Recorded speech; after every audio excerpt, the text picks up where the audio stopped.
Hello, I'm Dr. Muscle, and in this video we're going to talk about assessing arguments using truth tables.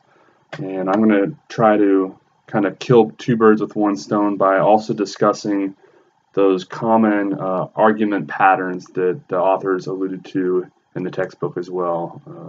So in other words, modus ponens, affirming the consequent. So not only the common valid forms, but also the corresponding fallacies as well. So modus ponens, affirming the consequent, modus tollens, etc.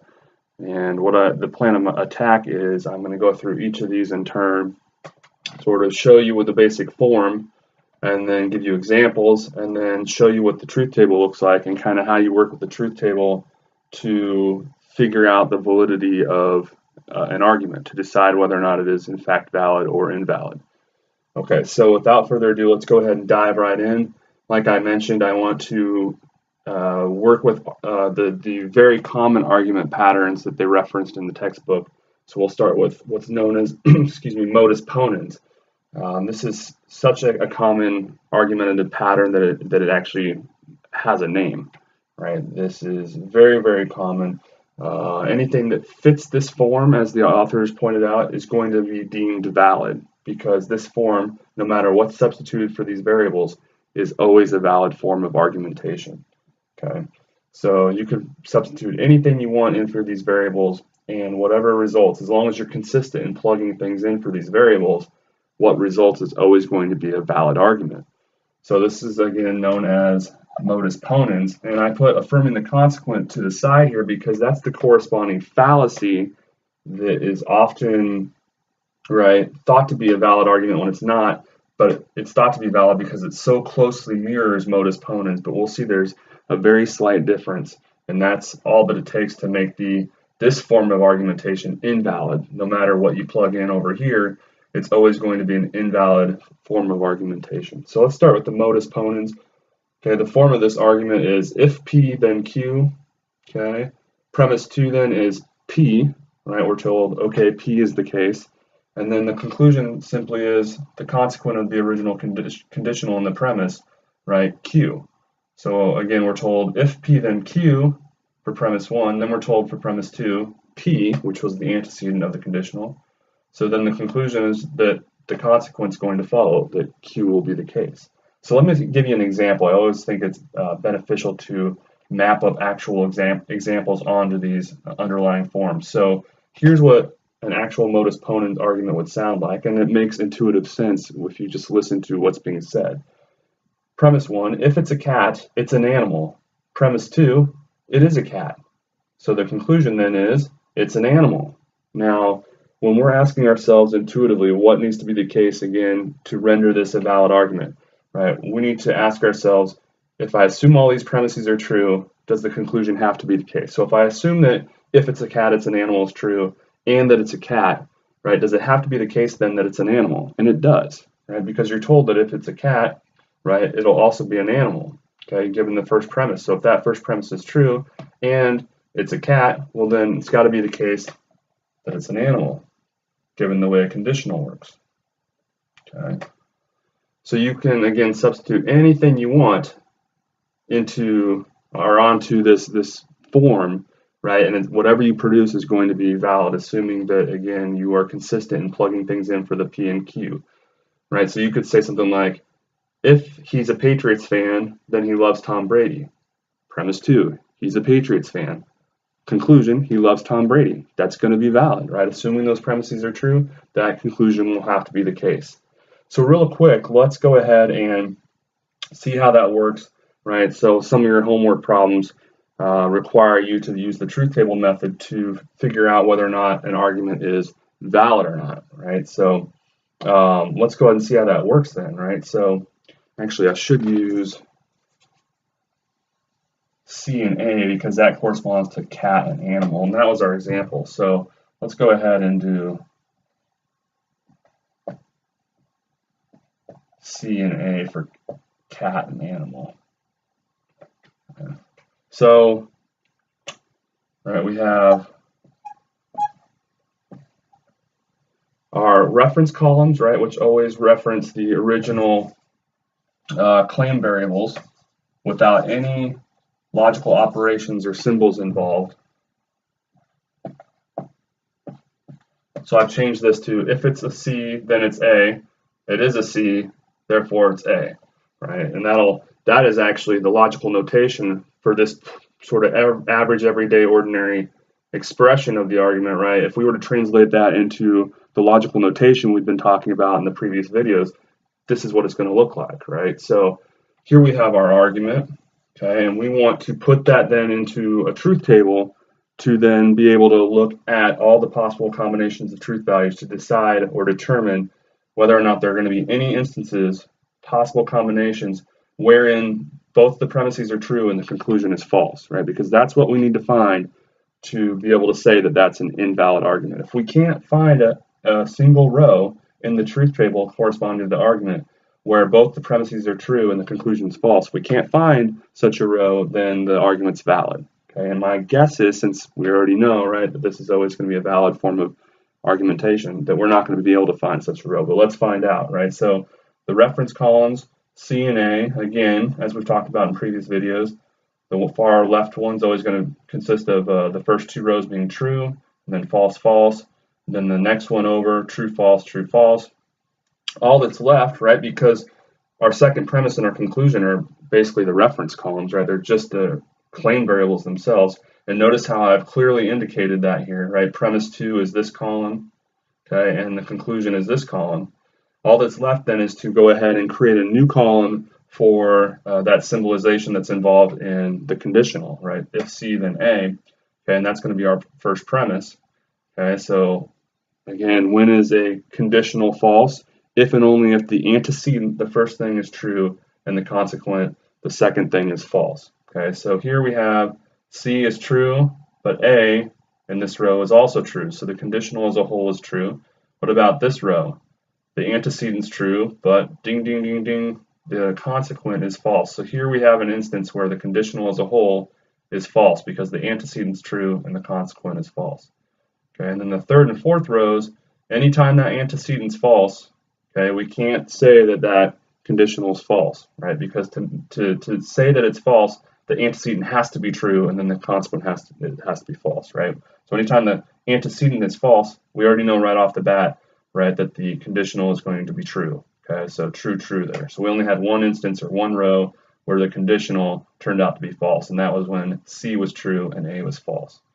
Okay, so now let's step back. Once you've got everything from the argument put onto your truth table, right, either via the reference columns or additional columns where you've included the symbolization involved, right, with the logical operators, then you're in a position to step back, find those premises, the columns corresponding to the premises, right, and see where you have instances or rows where, like here's an example, where both the premises are true. That's the first thing you got to find, right, is a row where both the premises are true, okay, because that's going to be needed to prove that the argument's invalid. All the premises have to be true. In this case, there's two premises.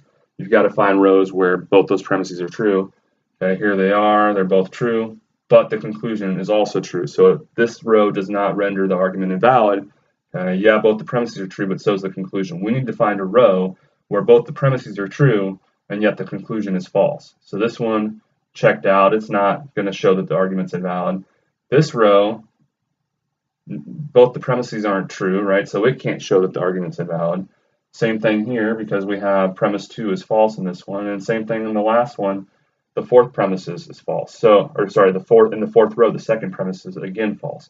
So there was only one possible row that we could have shown that the argument was invalid in the sense that both the premises were true, but in that row, the conclusion turned out to be true, right? So we still didn't show that the argument was invalid, and so lo and behold, the argument is actually valid, okay, because there's no row where the premises are both true and the conclusion is false. Okay.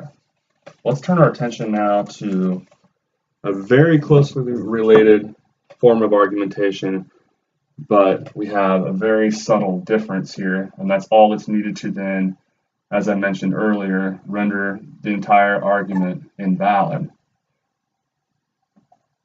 And let's switch it over to C and A's again. Okay. So look, Very, very similar form, right? The first premise, in fact, is the exact same. If C, then A. Now look, though, at the second premise.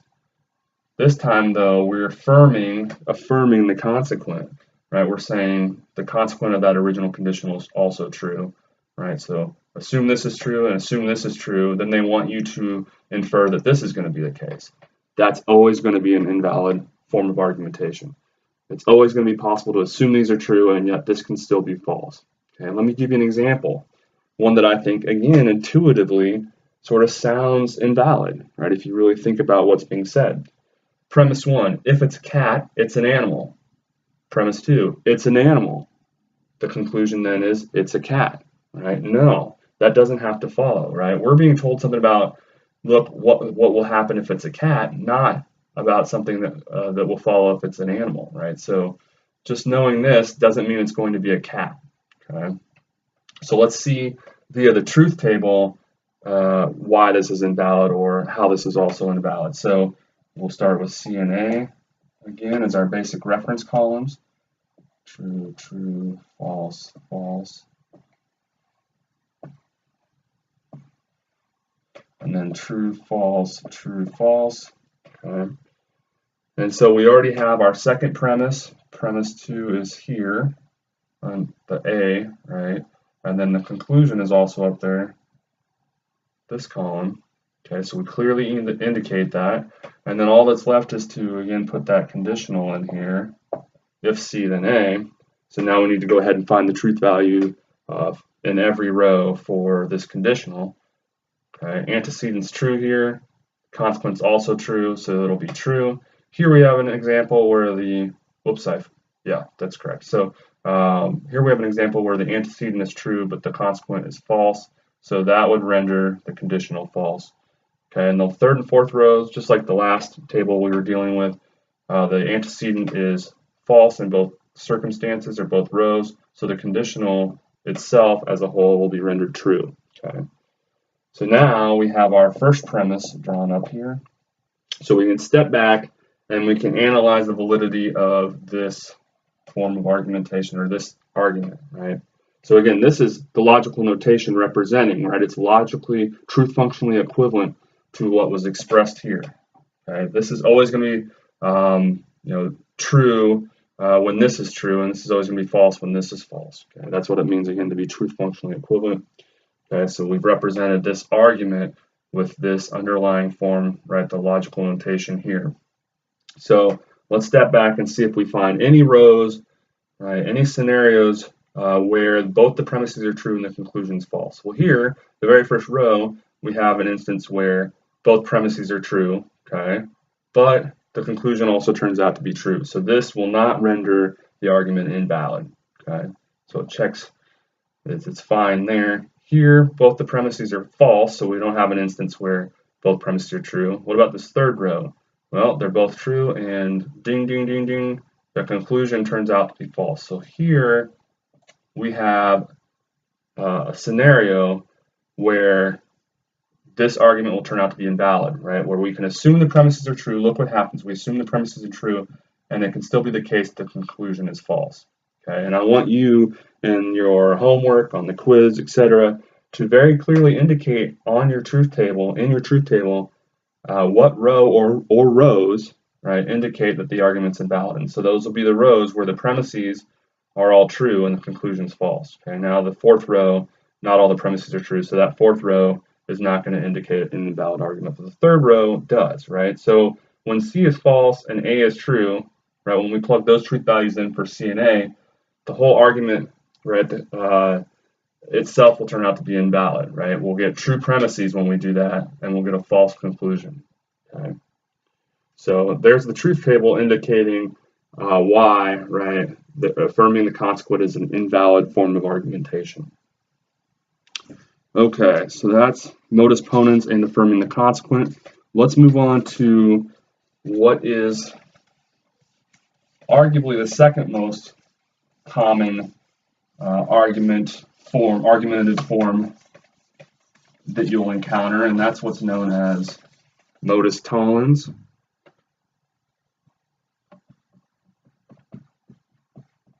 And we'll juxtapose that on the board with what's called denying the antecedent.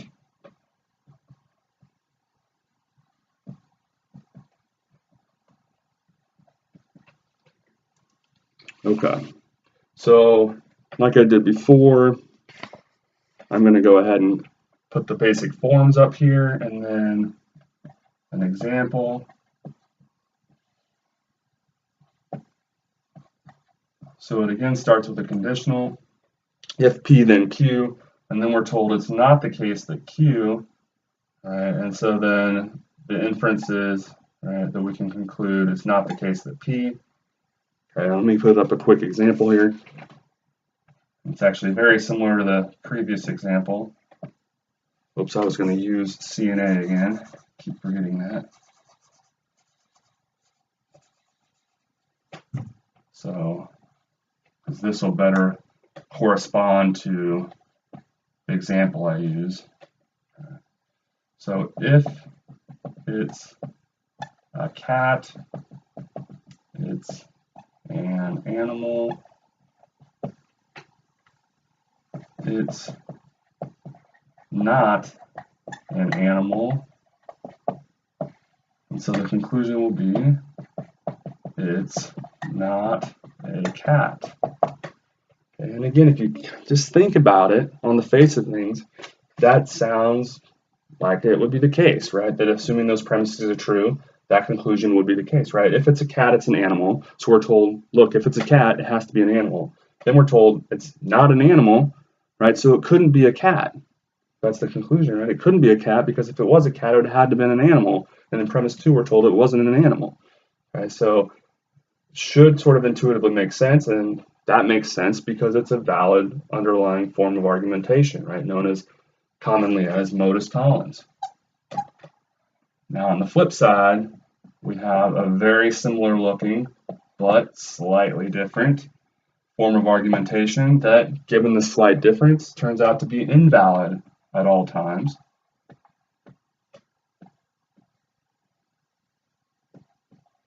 And my example is very similar. If it's a cat, it's an animal. Premise 2, it's not a cat. So they want you to conclude then it's not an animal. So to sort of intuitively see why this seems invalid, right? Imagine that I have something behind, right, the curtain here, or the paper in this case. Right? It's a sentient creature of some sort, or it's an object of some sort, it's something of some sort, right? And I say, look, if it's a cat, it's an animal, and then I say, but it's not a cat, right? Does it then have to be the case that it's not an animal? No, it could still be an animal, right?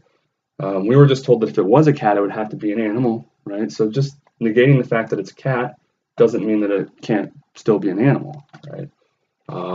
So no, what's behind the curtain could still be an animal, even though it's not a cat, okay?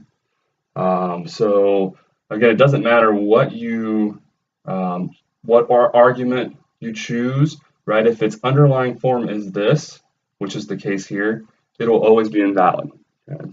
And that underlying form is known as denying the antecedent. So let's do the truth table again for both of these. So CA, if C then A.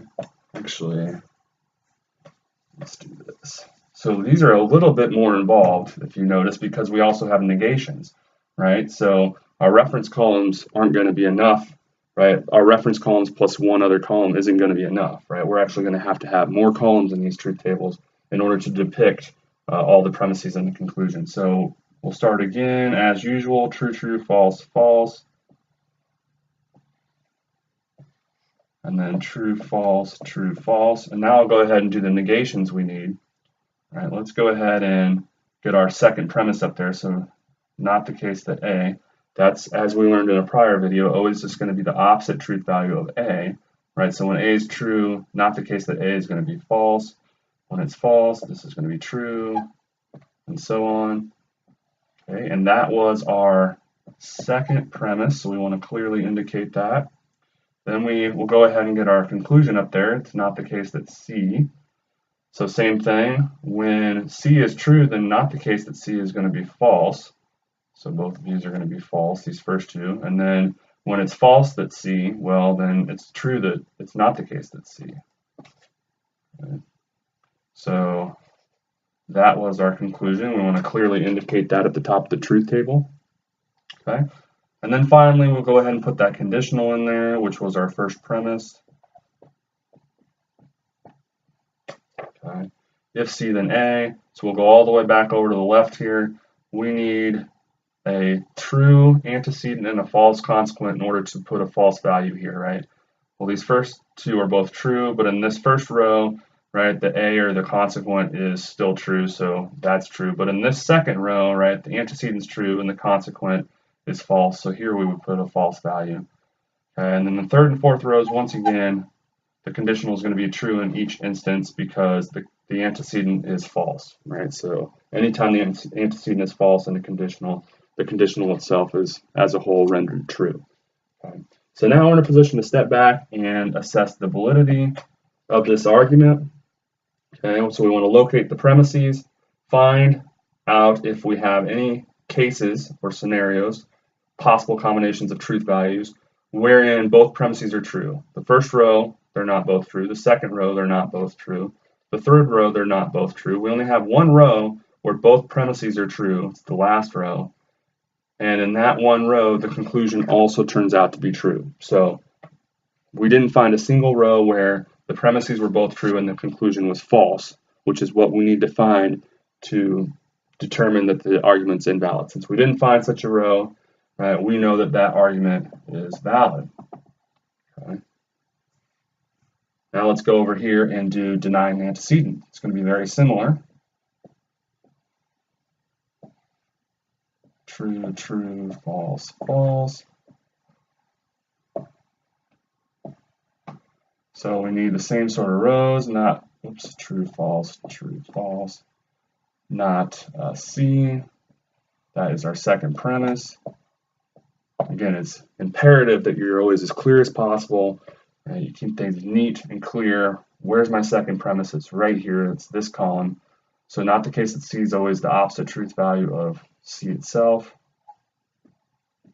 Okay. We need not the case that A for our conclusion. And look, you could have done the conditional first somewhere over here. What matters is that you get all this information somewhere in a column, right? It doesn't necessarily have to be in this order. I like to go sort of what's shortest first and then to what's longer, right? But in this sort of scenario, it really doesn't matter. I could have put this conditional over here, right? And I could have put the conclusion, say, all the way to the right. It doesn't matter. So not the case that A is going to be always have the opposite truth value of A itself. Okay. So that's our conclusion. Now all that we need to put up here is the conditional, which was premise 1. We're going to clearly indicate that. So we're looking for the antecedent of C to be true and the consequent of A to be false in order to label as false. That's not the case here, so it's true. Here it's the case, right? C is true and A is false, so this conditional will be false. Both of these, the conditional is going to be true because the antecedent is true in both cases. Okay, so now we step back. Let's find rows where both the premises are true. Here's a row. We'll take a closer look at this row because both premises are true there. And here's another row. So we have two rows where both premises are true. Now, is there a row where the conclusion is also false? Because that's what we need to find in order to be able to say that's an invalid argument. Okay, not the case in the fourth row. The conclusion is also true there, but look here. The third row where C is false and A is true, when we substitute those truth values, right, we'll get both premises true and the conclusion will turn out to be false. Okay, so this third row suggests that the argument is invalid. Okay, which makes sense again because, like I said, denying the antecedent is always invalid. Okay, moving on, we'll talk about a chain argument and the corresponding fallacious form of argumentation that's you sometimes see is well known as an undistributed middle. Okay. So what do I have here? Chain argument. And in these two forms, you actually have three basic claim variables, so it's a little more involved.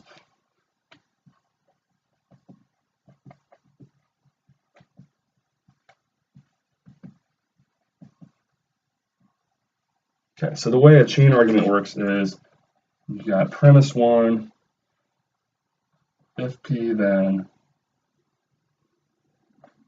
D, premise 2, if D then A, conclusion, if P then A. Okay.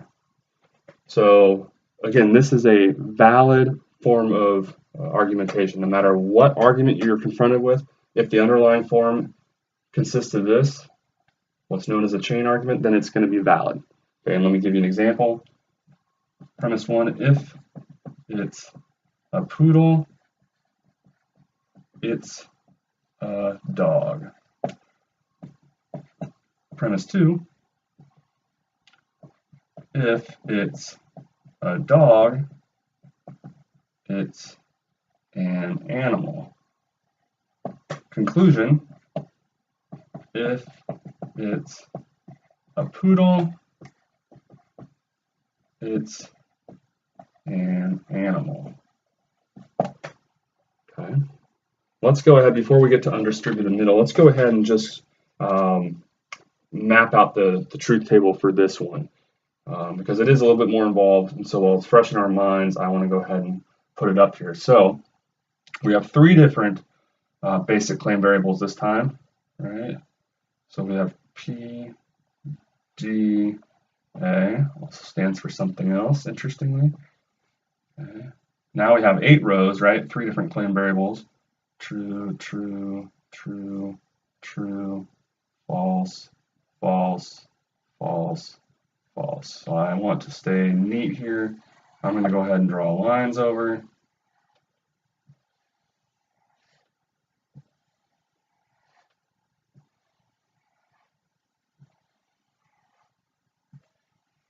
Okay, the next one over, right? Half what we did on the left, so true, true, false, false, true, true, false, false. And then the one on the right is always back and forth, right? True, false, true, false, true, false.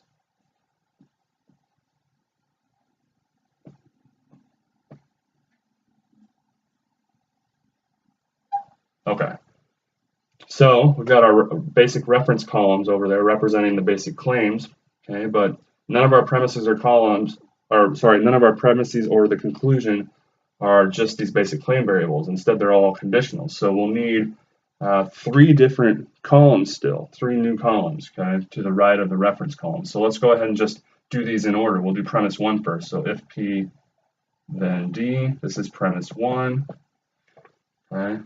And we're looking for a true antecedent and a false consequent in order to label this false. Otherwise, it's going to be true. Here, they're both true, so this is true. Same thing here. P and D are both true, so that's true. Here we have an instance where P is true and D is false, so the conditional is false. Same thing in this next row. Okay. And then all 4, right, the final 4 rows, P is false in all 4 of them, so we know the conditional itself is going to be true, since the only way the conditional is false is if the antecedent's true and the consequence false. So whenever the antecedent's false, the conditional itself will always be true. Okay, that's premise 1. Let's go ahead and put premise 2 up here, which is if D, then A. Okay, true. Here we have an instance where it's false because the antecedent is true and the consequent is false, so the conditional is false. These next two, the antecedent is false in each case, so the conditional itself will be true. Okay, D is true and A is true in this one, so this is true. Here we have another instance where the conditional is false because the antecedent is true and the consequent is false. And these last two, the conditional is going to be true in both because the antecedent is false. Okay. And then finally, our conclusion, if P then A. So we gotta skip that middle column here to look at this. So P and A, both true here, so the conditional will be true. Second row, we have an example of this being false because the antecedent is true and the consequent is false. Okay. Third row, they're both true, so the conditional will be true. Fourth row, again, the antecedent is true and the consequent is false, so the conditional will be false. And then the last four, we have an antecedent that's false, so the conditional will be true in every instance. Okay. All right, so a little bit more to it, right, with 3 claim variables, but we're already done. We've got both of our premises up there and our conclusion as well. So we're going to step back and we're going to ask ourselves, are there any rows where the premises are both true and the conclusion is false? So first, let's find the rows where the premises are both true. Here we have one. Okay, that one's false, false, false. Here we have another one. False. And here we have 2 more. So now that we've found 4 rows where the premises are both true, let's see if in any of those rows the conclusion's false. And if we can find one of those rows where the conclusion's also false when these premises are true, then we can say this argument's invalid. Otherwise, if the conclusion turns out true in every single one of these rows, then the argument itself is valid. Okay, it's true here, so that one won't indicate an invalid argument. True here, true here, true here. So every row or instance where both premises were true, the conclusion also turned out to be true. So it's not possible for this in this argument to have true premises and a false conclusion, right? So that is going to be valid. Okay. Let's do the same thing now, but with undistributed middle, okay, which has a very similar looking underlying format, but it's slightly different. It's a recurring theme here. Okay, and that slight difference is all it takes.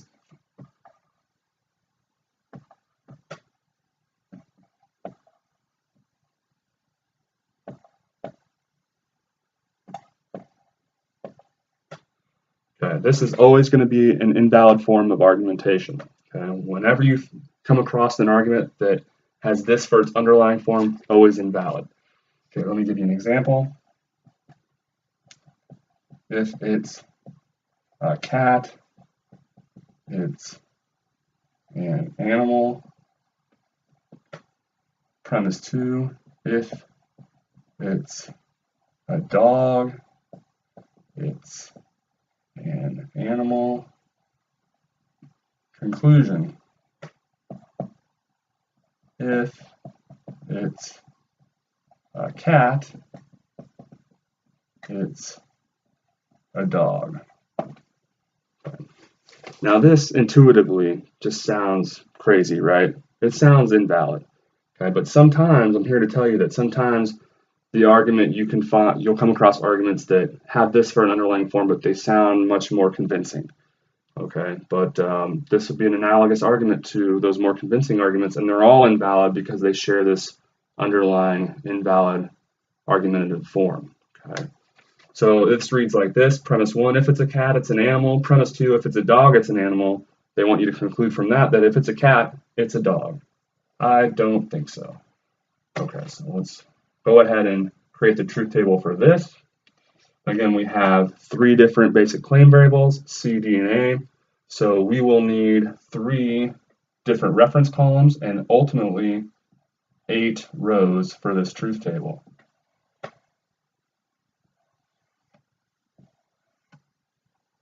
And on the far left, we always start with 4 true, oops, what am I doing? Half trues and half falses, right? So true, true, true, true, false, false, false, false.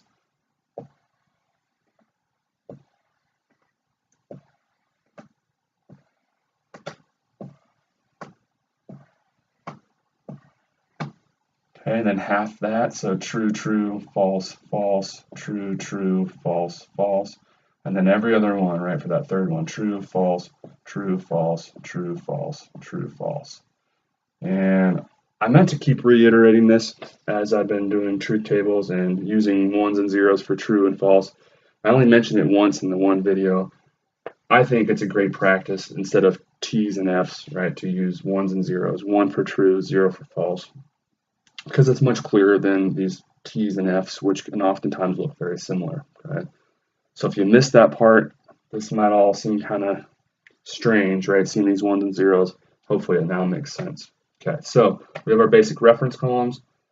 None of these reference columns indicate any of the premises or conclusions, so we know we're going to need at least 3 more columns, right? So as it turns out, we'll only need 3 more because these are pretty easy to do, right? We'll just need 3 new columns to represent each of these conditionals. So we'll go ahead and go in order again. Premise 1, if C, then A. I'm going to go a little faster this time because hopefully you're getting it down, right? When is the conditional false? Right, it's only false if the antecedent is true and the consequent is false. Okay, that's not the case here. C and A, it's true. Here it is the case. C is true and A is false, so the conditional is false. True, false, and then the last 4 are all true because C is false in every instance. Okay, premise 2 will be if D then A. So we're looking at these 2 columns. It's true. Here we have an instance where the antecedent is true and the consequent is false, so put a false for the conditional value. Antecedent is false in both of these next 2, so the conditional will be true. Both are true in this one, so the conditional, both the antecedent and the consequent are true, so the conditional will be true. Here we have another instance where the conditional is false, and the last 2, the antecedent is false, so we'll know the conditional as a whole is true. And then finally, the conclusion. If C, then D. Okay, so here we're looking at these 2 columns. First one is going to be true. Second one is going to be true. Third and fourth are both cases where the antecedent is true and the consequent is false. Right, so in both those scenarios, this conditional is going to be false. And then the next 4, they're all going to be true because the antecedent is false in each one. So the conditional will be true in all 4 cases. Okay, so we've got our truth table representing all possible combinations of truth values for the constituent basic claims underlying this argument, right? As well as columns representing the truth values that correspond for the premises and the conclusion. Okay, so we step back and we try to find those cases where the premises are all true.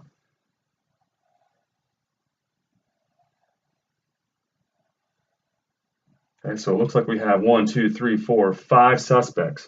Now we need to find out, right, if they've done it, right, meaning the conclusion is also false in those rows.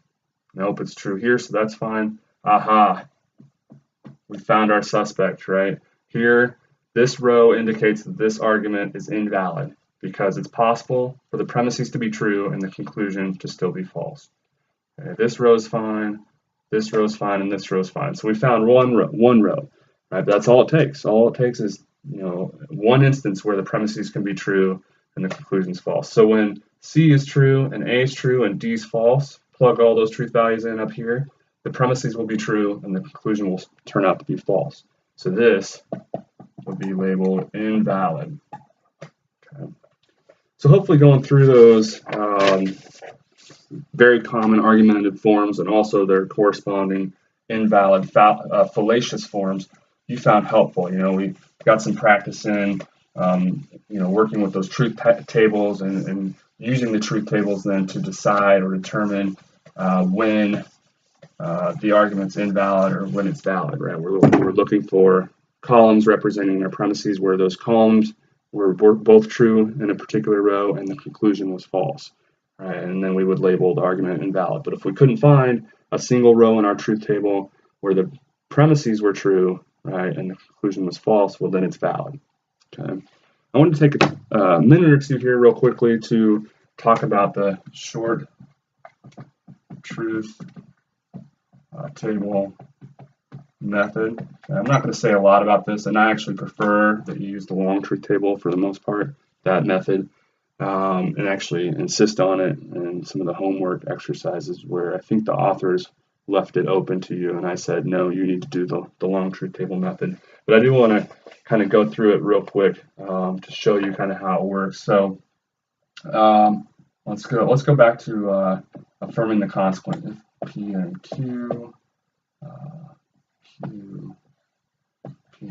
So let's see, right, if we can use the short truth table method to determine whether this is valid or invalid. So what you're doing with the short truth table method is you're just keeping in mind your main prerogative even when you're using the long truth table method, and that's to find a case of truth values for the claims involved, okay, the basic claim variables involved, where the premises will turn out true and the conclusion's false. Okay, so can we do that? Right, and in this case we only have 2. Okay, so what do we need to make the conclusion false in this instance? Well, there's only one thing, right? We have to make P false. Okay, and now is it possible with P being false to have both premises still be true? Well, we can make premise 2 true by making Q true, right? And so we ask ourselves, if using these truth values, right, will this first premise turn out to be true? If so, then we found an instance, right, where these will turn out to be true and this will be false. So let's see, if we plug in a false value for the antecedent, the conditional as a whole will always be true. So we have, in fact, found a combination of truth values, right, that'll, when plugged in, will render both premises true and the conclusion false. That's why then we would say this was invalid. Okay? And that makes sense because, again, this is that fallacious form of argumentation known as affirming the consequent. Well, let's see what happens when we flip these around and do a modus ponens, right? So this is we already know it's valid, right? The valid form of it. So again, we're trying to look for a combination of truth values that would make the conclusion false and the premises still true. So we need a true premise or a true P value, the P to be the true, right? Because we want premise 2 to be true, and the only way to make that true is to have P be true. Okay, now when we plug these in, does that make the first premise true? No. In fact, a true antecedent and a false consequent will render the whole conditional false. So it's not possible, right, to plug in truth values here where the conclusion will be false and yet both premises will be true. So since we couldn't find such a case, right, we would know this is valid. Okay, let me do maybe one more and we'll call it quits here.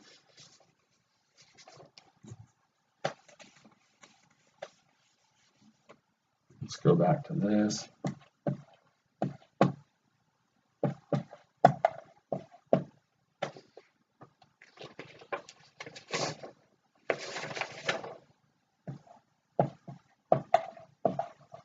Okay, so now we're doing 3 basic claim variables.